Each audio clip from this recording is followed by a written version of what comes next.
Bonjour à tous, bienvenue à ce webinaire qui vous est proposé par Comap. Je suis Sophie Kello-Gagnant, en charge des formations techniques chez Comap et je vous propose aujourd'hui de parler de la tête Sensity ou plutôt de la gamme Sensity puisqu'en fait on a différentes options à vous proposer. Ce webinaire va durer à peu près 20 minutes. Pendant ces 20 minutes, vous pouvez poser des questions mais à l'écrit comme d'habitude et j'y répondrai après le webinaire.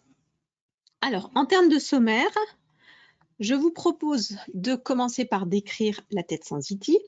Je parlerai également de l'installation sur le radiateur et du principe de fonctionnement d'un ensemble thermostatique. Ensuite, je ferai un focus sur la performance et ensuite, je vous propose de détailler un petit peu les différentes options qui existent au niveau de cette tête thermostatique, les différentes connexions au robinet, la version braille, la version bridée, la position 0, la version renforcée, l'inviolabilité et l'anti-vandalisme. Alors, pour commencer, parlons de description de la tête Sensity. Donc, vous la voyez ici à l'écran. La tête Sensity, c'est la tête chantier de Comap. Autrement dit, elle vous est fournie pour tous vos chantiers de construction neuve et aussi pour tout ce qui va être grosse rénovation. Donc, en fait, cette tête, elle est plutôt esthétique, compacte, discrète. Alors, compacte, elle fait à peu près 8 cm de longueur quand on est en position 3, 5 cm de large. Elle est blanche, donc d'un RAL 9016, donc on est sur un blanc pur, ce qui la rend plutôt éclatante. Vous n'avez pas cette couleur jaune qu'on voit souvent sur les têtes. Les lignes ici, donc en fait les ouïes, les ouvertures qui permettent à la tête d'avoir toute sa performance, donc qui permettent au bulbe thermostatique à l'intérieur de mesurer la température ambiante, et bien ces lignes ont été dessinées de manière à rendre la tête plutôt esthétique et stylée, donc avec des courbes qui sont plutôt jolies. Au niveau de l'écriture, on est sur un gris clair, donc là aussi, ça apporte encore à la discrétion de la tête. Et si on veut bloquer la température, on a un ergot qui est fourni avec la tête, qu'on va rentrer en fait sur l'arrière de cette petite partie qu'on voit là, de manière ici, par exemple, à bloquer la position 3. Donc voilà pour la tête de manière visuelle extérieure. Maintenant, si on regarde la description un peu plus technique, on a donc un volant. C'est là où se trouvent les différentes ouvertures. À l'intérieur de la tête, on va avoir donc le bulbe thermostatique ou le capteur liquide. Donc, c'est effectivement un liquide. Alors, il n'y a pas de liquide proprement dit dans la tête, c'est plutôt gélifié. En fait, le bulbe thermostatique, c'est le matériau qui va se dilater ou se contracter en fonction de la température ambiante et faire fonctionner la tête. Il y a un ressort avec l'ensemble tige et aiguille ici. L'index, c'est là où on a l'échelle des positions. L'écrou de fixation, ici, on a du M28 ou du M30. On verra qu'il y a encore une autre solution. C'est un produit qui est certifié EN 215. Ça veut dire qu'au niveau de l'échelle des positions, on a une échelle de température qui correspond. L'étoile ici, c'est le hors-gel, 7 degrés. Ça veut dire que même quand la tête est, alors elle n'est pas fermée, elle est sur cette position étoile, on a un filet d'eau qui passe à travers le robinet et donc c'est le hors-gel qui permet de garantir qu'on ne va pas faire geler l'ensemble de l'installation. La position 5 correspond à 28 degrés. En température ambiante dans la pièce. Quand on est sur 3 c'est la position la plus utilisée, on est sur une température de 20 degrés. Ensuite, au niveau installation sur le radiateur, une tête thermostatique doit être posée horizontalement. Pourquoi? Donc ici, vous voyez la tête horizontalement. Sur le devant du radiateur, ça peut être aussi dans le prolongement du radiateur, suivant le robinet qu'on a installé. Si la tête était positionnée verticalement, on serait complètement dans le flux de chaleur du radiateur puisque la chaleur, l'air chaud monte. Par conséquent, le bulbe thermostatique à l'intérieur de la tête aurait une information faussée de la température de la pièce et ça décalerait complètement notre échelle de position par rapport à la température. Donc, idéalement, on va poser la tête horizontalement sur le radiateur. Pour faciliter la pose, on va la mettre en position 5. Ça permet de remonter l'ensemble des aiguilles. Donc, du coup, d'avoir plus de place pour insérer la tête et la visser sur l'écrou.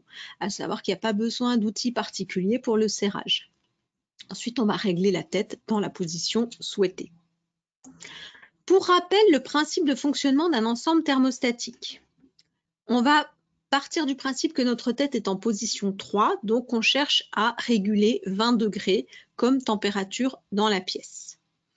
Vous avez ici en coupe la tête thermostatique sur le robinet thermostatique. Celui-ci étant posé sur un radiateur. L'eau va rentrer dans le radiateur en rentrant d'abord dans le robinet, sous le clapet, et ensuite on va rentrer dans le radiateur. Au niveau de la tête, vous avez ici en gris le bulbe thermostatique et ici l'ensemble aiguille et clapet plus le siège ici. Donc en fait, le principe de fonctionnement de la tête, c'est de remonter ou de descendre le clapet. Imaginons qu'il fasse plutôt froid dans la pièce, 18 degrés. On veut réguler 20 degrés. Le bulbe thermostatique, sous l'effet de la faible température, se contracte. En se contractant, il libère de la place et l'ensemble aiguille plus clapet va remonter et on va admettre plus d'eau chaude dans le radiateur. Si on admet plus d'eau dans le radiateur, on chauffe. Inversement, imaginons qu'on est au mois de janvier, il y a du soleil à l'extérieur, donc des apports gratuits dans le logement.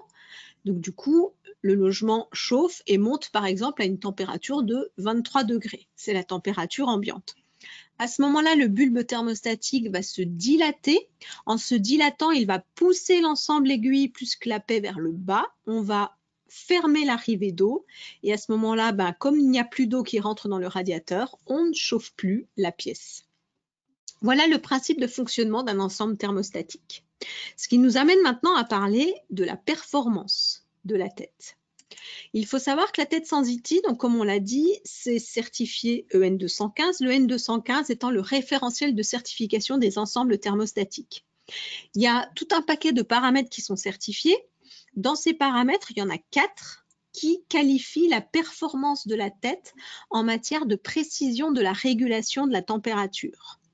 On va trouver l'hystérésis. L'hystérésis, c'est donc la valeur de l'incertitude, donc une petite incertitude sur la température, donc une petite imprécision sur la régulation qui est apportée par les frottements dans l'ensemble tête plus corps thermostatique. Comme on a un clapet qui monte et qui descend, autour on a des frottements, donc on génère une petite incertitude. C'est ce qu'on appelle l'hystérésis. Ensuite, on a l'effet de la température de l'eau. Donc, il s'agit de l'eau qui va être dans le tube derrière la tête et dans le radiateur.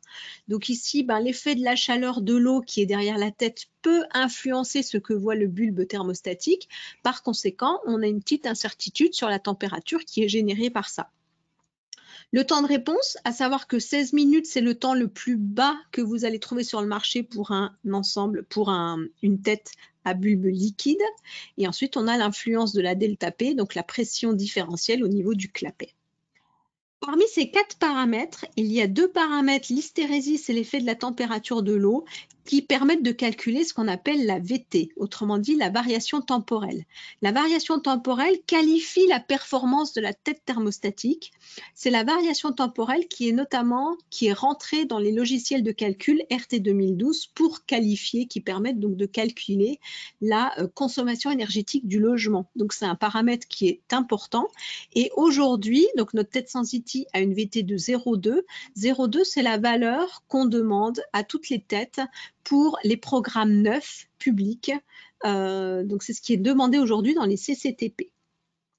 Donc, c'est une tête qui est une des plus performantes du marché puisqu'on est à 0,2, c'est la valeur la plus basse qu'on peut trouver dans les CCTP. Cela étant, Comap a développé et a sorti une tête qui s'appelle la Sensiti 01. Donc, ça veut dire que la VT est de 0,1. C'est la seule tête sur le marché qui propose une VT de 0,1. C'est-à-dire qu'on est extrêmement précis en termes de régulation de température. Pour cela, l'hystérésis a été retravaillée pour avoir très très peu de frottement et donc une incertitude très faible. Et là aussi, l'effet de la température de l'eau a été retravaillé de manière à diminuer sa valeur d'incertitude. D'où cette valeur de VT01. C'est ce qui existe en termes de... C'est peut-être la plus performante qui existe aujourd'hui. Ce qui nous amène à la solution la plus performante du marché. Aujourd'hui, si on combine la tête Sensiti 01 qui elle a une précision remarquable en termes de régulation de température, à l'AutoSAR, qui est le robinet auto-équilibrant de Comap, qui lui va précisément réguler le débit à l'intérieur du radiateur, qui va assurer qu'on n'ait jamais de surdébit dans le radiateur, quoi qu'il se passe dans le réseau. On a un système qui permet de faire des économies d'énergie. On va optimiser la consommation. Elle sera au plus juste. On n'aura pas de consommation parasite de chaleur. Et comme on va réguler très finement la température, on assure le confort à l'utilisateur. Donc, pensez-y, la solution la plus performante sur le marché aujourd'hui, c'est l'AutoSAR et la tête Sensity. Je parle bien entendu de solutions thermostatiques. Une fois qu'on a parlé de la performance, je vous propose maintenant de voir toutes les différentes options qui existent au niveau de la tête Sensity et qui vont vous permettre de vous adapter à tous les chantiers. Tout d'abord, la connexion au robinet. Classiquement, Comap fabrique des têtes en M28, mais la tête Sensity, vous la trouverez aussi en M30 pour pouvoir s'adapter à tous les robinets qui sont sur le marché.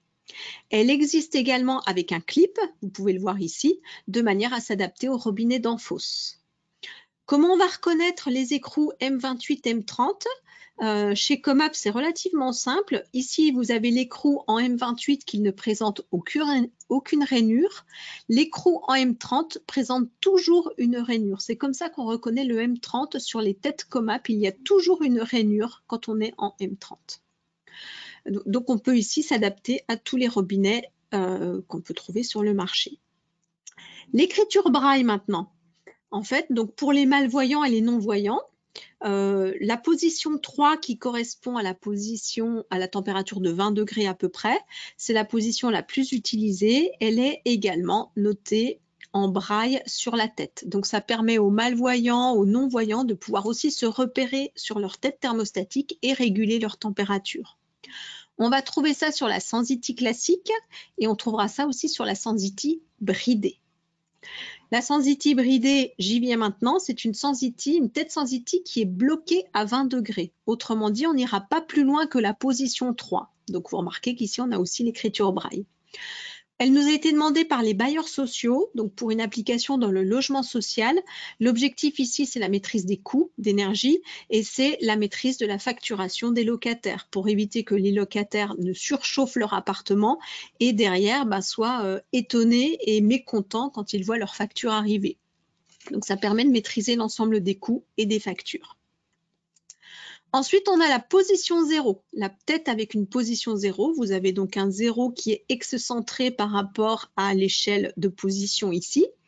La position 0, c'est une position fermée. Ça veut dire qu'on a une fermeture franche de l'arrivée d'eau. On est au-delà du hors-gel. L'objectif ici, c'est si on veut intervenir sur le radiateur en évitant d'avoir un filet d'eau. Et pour ceux qui penseraient que le fait d'être en hors-gel et d'avoir un filet d'eau, ça serait une consommation parasite d'eau. Donc, sachez qu'elle existe également, elle peut être demandée. L'écrou anti-vol maintenant. L'écrou anti-vol, vous le voyez ici, il va être utile sur les chantiers. On sait qu'il y a des vols sur les chantiers. La tête thermostatique, la tête Sensity est plutôt esthétique, elle se vole assez facilement. Par conséquent, c'est une solution pour l'installateur d'installer son robinet, d'installer la tête. Il place l'écrou et du coup derrière, on ne peut plus enlever la tête, il faut casser l'écrou. D'accord ? Il y a une clé spéciale pour ça ou alors on casse l'écrou. Donc, au moment de la livraison sur chantier, on va enlever l'écrou. Si jamais on le laisse, il faut savoir qu'on peut régler la température. Donc, changer la position librement. L'écrou ne gêne pas pour ça. Donc, l'idée ici, c'est d'éviter le vol de la tête thermostatique avant la livraison du chantier. En plus de l'écrou anti-vol, on propose aussi la bague d'inviolabilité. Donc, la bague d'inviolabilité, c'est une solution qui va prendre aussi l'écrou. Donc, on a une solution anti-vol, mais ça forme aussi une coque autour de la tête Sensity qui va bloquer le réglage de la température. Donc là, on est adapté pour les établissements recevant du public, les ERP.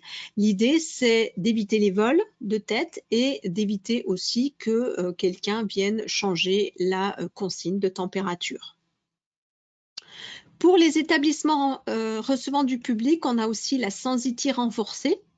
Alors, il faut savoir que au niveau standard, la résistance à la flexion qui est demandée, c'est 600 newtons. On parle d'une flexion vers le bas. Ici, pour les établissements recevant du public, ce qui est demandé, c'est 1000 newtons. Alors, la tête seule va avoir une résistance à la flexion 900 newtons. Quand on lui rajoute la coque d'inviolabilité, on monte à 1100. Donc, on est au-delà de la demande. On va reconnaître la tête sans ITI renforcée parce qu'il y a un R inscrit dessus. Et en fait, au niveau de cette partie renforcée, c'est l'écrou qui est renforcé. On a utilisé une résine différente qui permet d'apporter plus de résistance à la flexion vers le bas. Donc voilà pour la Sensiti renforcée. Je vous ai énuméré les différentes options qui existaient aujourd'hui. Donc, si on veut conclure sur la tête Sensiti, à savoir que c'est un produit performant, je vous ai parlé de la VT02 et la VT01. Donc, la VT02, elle est demandée sur tous les CCTP, donc c'est pour ça que c'est une tête chantier pour tous les chantiers neufs et les grosses rénovations éventuellement. Et la VT01, c'est pour montrer et pour utiliser une solution complètement optimisée, la plus performante qui soit en termes de régulation de température. C'est adapté à tous les chantiers dans la mesure où on a plusieurs options. Si je vous les énumère à nouveau, l'écrou anti-vol pour éviter les vols sur chantier, la coque d'inviolabilité et la version renforcée pour les établissements recevant du public, la position 0 pour éviter le filet d'eau qui peut être perçu comme parasite, la version bridée pour les logements sociaux, on est bridé à 20 degrés, les différentes connexions au robinet qui font qu'on peut l'installer partout et la version braille pour les personnes qui sont malvoyantes. Ce webinaire est terminé. Je vous remercie d'y avoir participé. Vous pouvez nous retrouver sur CoExpert, le magazine des pros de la plomberie, du chauffage et de la climatisation. Vous pouvez nous retrouver sur les réseaux sociaux. N'hésitez pas. Moi, je vous retrouve dans un mois, le 26 novembre, pour un nouveau webinaire sur la productivité sur les chantiers. Et en attendant, je vous souhaite une excellente journée et je vous dis à bientôt. Merci. Au revoir.